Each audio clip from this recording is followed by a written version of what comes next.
audio-shorthand.com में आपका स्वागत है। 5 seconds. Start. Mr. Deputy Chairman, I thought I should rise to support the point put forward by the Honorable Mr. Kunzru, but my honorable friend from Hyderabad has said certain things which I had better deal with first.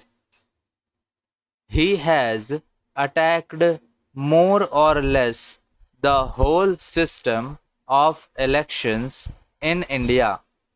He has talked of indirect election and so on. I am afraid he has gone far beyond the scope of the bill, and I do not think that that needs an answer at all.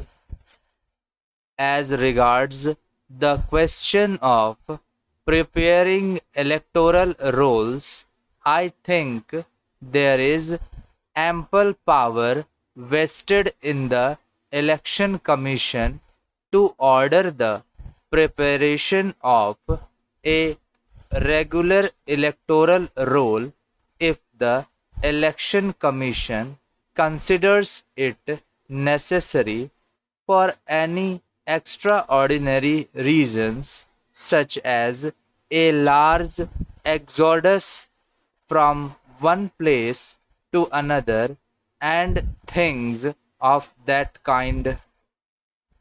Otherwise, as the honorable member himself said, it is such a vast country and such huge numbers are involved that I think it would be really an unnecessary burden on the resources of the state to launch upon the preparation of electoral rolls every year. The same purpose could be served by revising the electoral rolls every year as per the directions given by the Election Commission, as well as the rules laid down for the purpose.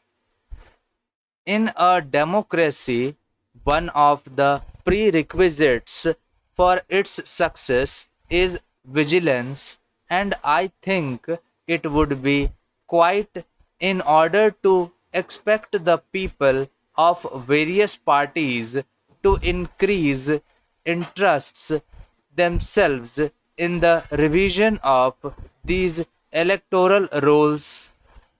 In fact, that is an obligatory task of the citizens, and it only helps to greater awareness and alertness on the part of the different parties. There was another point made by my honorable friend to which I should like to refer. He referred to false personation. I am not going to deny it absolutely. There might have been some false personation, but to say that it was the Congress that resorted to false personation and that all other parties were paragons of virtue and were angels dropped from heaven is simply absurd. That he should have had the boldness to venture such a reckless statement, I should say irresponsible statement, without any proof whatever, was wholly unfair on his part to the Congress, and it is no credit to this august House that one of its members should make such an allegation against the opposition parties. Thank you.